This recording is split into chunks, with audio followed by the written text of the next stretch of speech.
आधी रात का समय था। नमिता बाबा के सामने हाथ जोड़े जोर जोर से रो रही थी। रोते रोते उसकी हिचकियां बंद रही थी। मैं सब कुछ करके हार गई हूँ बाबा। अब बस मुझे आपका ही सहारा है।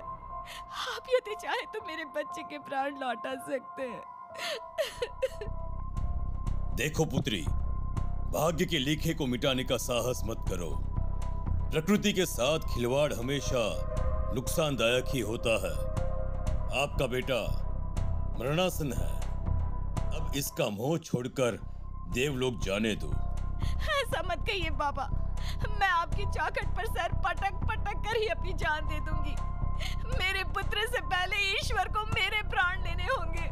हमने कहा ना, उस ऊपर वाले की मर्जी से ही सब होता है। यही नियति है। नहीं नहीं, मेरे पुत्र पर काला जादू किया है मेरी देवरानी ने। किसी के किए हुए जादू को मैं अपना भाग्य नहीं मान सकती। आप तो तंत्र मंत्र की ज्ञाता है। आप चाहे तो मुर्दे को भी खड़ा कर दे। आप मेरे बच्चे पर हुए काले जादू को काट दीजिए बाबा।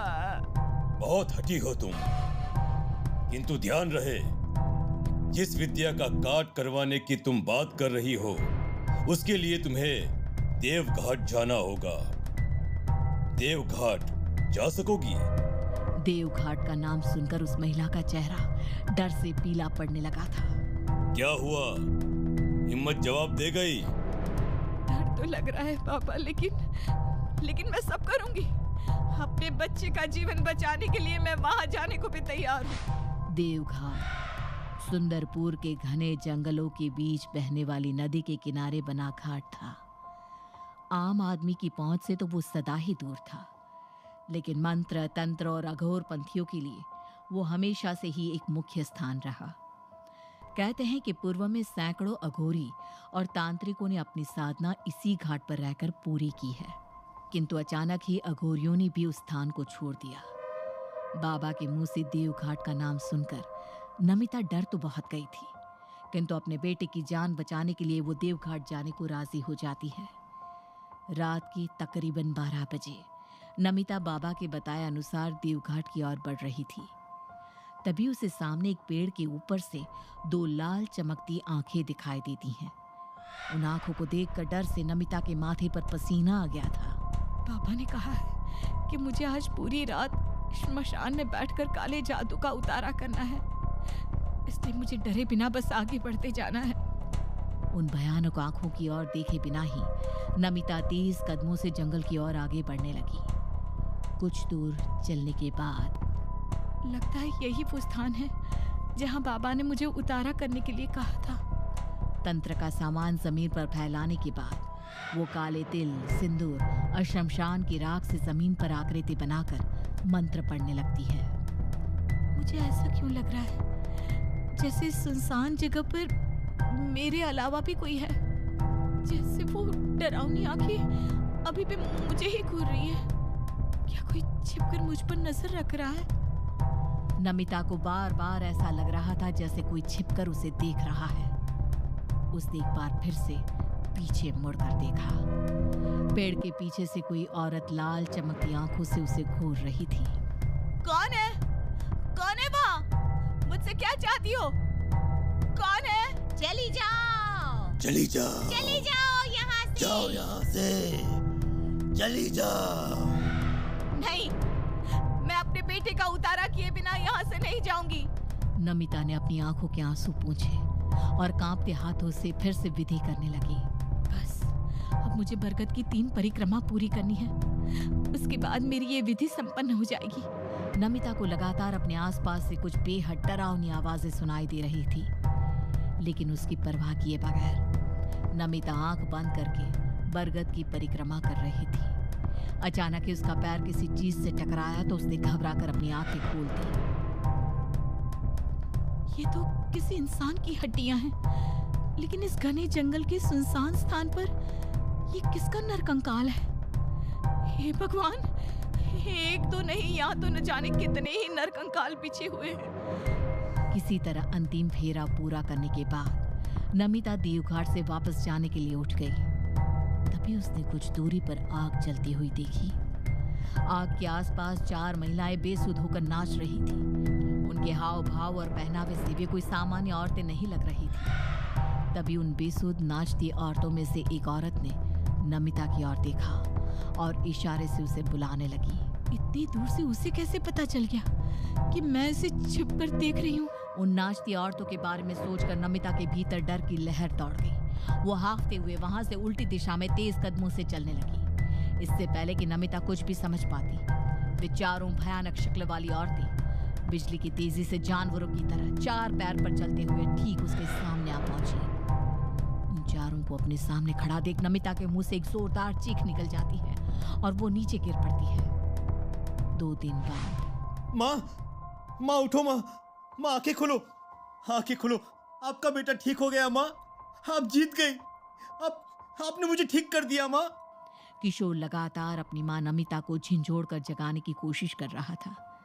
तभी नमिता को होश आता है। जाने दो मुझे, मेरे बेटे को मेरी जरूरत है, मुझे जाने दो। होश में आओ माँ, होश में आओ। आप बिल्कुल ठीक हो, कुछ नहीं हुआ आपको। देखो मैं भी बिल्कुल ठीक हूँ। किशोर बेटा, तुझे होश आ गया? तू खुद मुझसे बात कर रहा है? मैं कोई सपना तो नहीं देख रही हूँ ना? नहीं माँ, मैं सचमुच ठीक हो गया हूँ। आप देवघाट गई थी और आपके उतार के कारण ही मैं आज बिल्कुल ठीक हूँ। लेकिन आपको क्या हुआ है? आपने 2 दिन बाद आंख खोली है। मैं कितना घबरा गया था माँ। बेहोशी में आप बार बार न जाने क्या क्या बड़बड़ा रही थी माँ। किशोर की बात सुनकर नमिता को 2 दिन पहले हुई घटना याद आ जाती है। लेकिन मैं तो देवघाट में ही बेहोश हो गई थी, मैं घर कैसे पहुंची? माँ, जब आप सुबह तक घर नहीं पहुंची तो पड़ोस के बीनू काका आपको ढूंढने के लिए देवघाट गए और वहां उन्होंने आपको बेहोशी की हालत में पड़ा हुआ पाया, तो किसी तरह उठाकर घर तक ले आए वो। अगले दिन रात के तकरीबन 11 बजे थे। किशोर नमिता के कमरे में आता है तो देखता है कि नमिता अपने बिस्तर पर नहीं है। नमिता को गायब देखकर किशोर घबरा जाता है। माँ न जाने कहाँ गायब हो गई है। मैं बाहर जाकर देखता हूँ, शायद बाहर टहलने गई होगी। किशोर माँ पुकारता हुआ घर से बाहर निकलकर देखता है तो गली के दूसरे छोर पर उसे नमिता खंबे से उल्टा लटकी हुई दिखाई देती है। नमिता को ऐसी हालत में देखकर किशोर के मुंह से चीख निकल जाती है। कुछ ही देर में नमिता बेहोश होकर नीचे गिर पड़ती है। ये माँ को क्या हो गया है? कुछ तो गड़बड़ जरूर है। देवघाट में माँ के साथ कुछ अनहोनी हो गई है। शायद बाबा मेरी माँ को ठीक कर सकते हैं। किशोर दौड़ता हुआ बाबा के आश्रम में पहुंचता है और अपनी माँ के साथ हुई सारी घटनाएं बाबा को बता देता है। तुम्हारी माँ के साथ जो कुछ भी घट रहा है, मुझे उसमें कोई भी आश्चर्य नहीं है, क्योंकि तुम्हारी माँ नमिता पहले ही जानती थी कि देवघाट जाने वाला कभी भी वहां से लौट कर नहीं आता। फिर भी तुम्हारी माँ तुम्हारी जान बचाने के लिए उस खतरनाक स्थान पर जाने को तैयार हो गई। देवघाट में 1-2 नहीं, असंख्य आत्माएं भटक रही हैं। जब उन्हें कोई इंसान इस जंगल में आता हुआ दिखाई देता है तो अपने शिकार को देखकर ये खुशी से नाचने लगते हैं। तुम्हारी माँ के शरीर पर उन आत्माओं ने कब्जा कर लिया है। हम चाहे जितना भी प्रयत्न कर लें, अब तुम्हारी माँ के लिए हम कुछ नहीं कर सकते। बाबा के मुंह से सारी बातें जानने के बाद किशोर फूट फूट कर रोने लगता है। नहीं, मैं अपनी माँ की देखभाल करूंगा। मैं अपनी माँ को कुछ नहीं होने दूंगा बाबा, कुछ नहीं। बाबा आप कुछ तो कीजिए ना बाबा। बाबा से सच्चाई जानने के बाद भी किशोर अपनी माँ के पास जाता है और उसके साथ रहने लगता है। दिन के समय तो नमिता सामान्य रहती, लेकिन रात को वो अक्सर अपने कमरे से गायब हो जाती। कुछ दिन बाद माँ आज फिर से गायब हो गई है। क्या करूं, कुछ समझ में नहीं आता। मैंने सभी जगह तलाश किया, लेकिन माँ कहीं दिखाई नहीं दे रही है। कुछ देर तक माँ को ढूंढने के बाद किशोर वापस अपने घर आ जाता है। अगले दिन सुबह माँ नमिता वापस अपने बिस्तर पर थी और पूरे गांव में एक महिला के गायब हो जाने की चर्चा सुनाई दे रही थी। किशोर जानता था कि उसकी माँ का इन घटनाओं से संबंध है, फिर भी माँ के मुंह में वो चुप ही रहता है। इसी तरह हर महीने की अमावस्या को एक एक करके गांव की कई सारी औरतें गायब होने लगती हैं। समस्या वाकई बहुत परेशानी वाली है। मुझे ऐसा लगता है हमारे गांव में कोई जानवर घुस गया है, वही सब औरतों को उठाकर लेके जा रहा है। अरे सरपंच जी सही कह रहे हैं आप, हमें गांव में पहरा देना चाहिए। अरे पता तो चले आखिर कौन है जो ऐसा काम कर रहा है। अमावस्या के दिन अरे ये तो किशोर की अम्मा है ना, इतनी रात को यहाँ क्यों घूम रही है?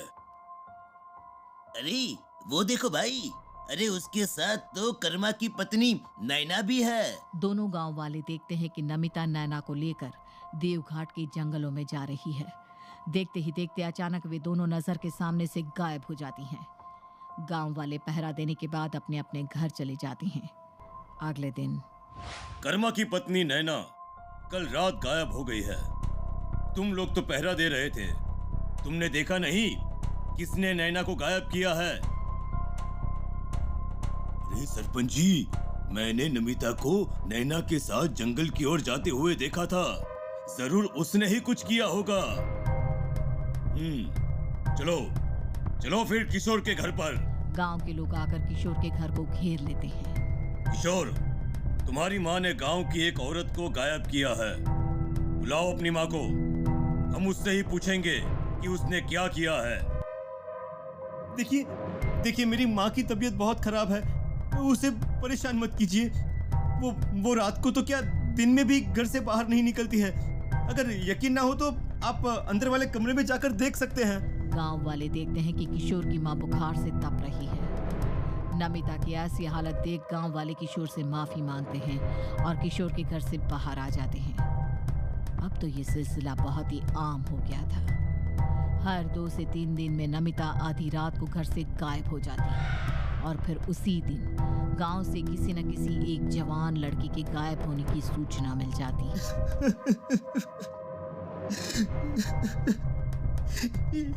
ये सब ऐसे रुकने वाला नहीं है, मुझे बाबा के पास जाना ही होगा। बाबा ये मेरी माँ को क्या हो गया है? मेरी माँ ऐसी नहीं हो सकती, वो तो कभी भी किसी को तकलीफ भी नहीं पहुंचा सकती। और अब हर दूसरे दिन मेरी माँ एक राक्षस की तरह इंसानों का शिकार कर रही है। भगवान के लिए मेरी माँ को ठीक कर दीजिए बाबा। किशोर, मैंने तुमसे पहले ही बताया था कि देवघाट के बाहर आते समय इंसान का बस शरीर ही बाहर आता है और उस शरीर पर भी शैतानी शक्तियां कब्जा कर लेती हैं। तुम्हारी माँ के शरीर में अब शैतानी शक्तियों का बसेरा हो चुका है। बेहतर यही होगा कि तुम अपनी माँ के शरीर का मोह छोड़कर उसका अंत कर दो। बाबा लेकिन मैं अपनी माँ को कैसे मार सकता हूँ? मैंने कहा ना, वो तुम्हारी माँ नहीं है और अगर तुमने ऐसा नहीं किया तो हर रात को वो ऐसे ही किसी न किसी की जान लेती रहेगी, किसी न किसी को मारती रहेगी। अब फैसला तुम्हें करना है। कुछ देर बाद किशोर अपने घर पहुंचता है तो देखता है कि नमिता उसकी पालतू बिल्ली को नोच नोच कर खा रही थी। बाबा ठीक कहते हैं, जानवर का कच्चा मांस खाने वाली मेरी माँ नहीं हो सकती है। ऐसा सोचकर किशोर बाबा का दिया हुआ त्रिशूल उठाकर नमिता की पीठ पर वार कर देता है। त्रिशूल गर्दन में लगते ही नमिता चीखते हुए जमीन पर गिर पड़ती है और कुछ देर छटपटाने के बाद शांत हो जाती है।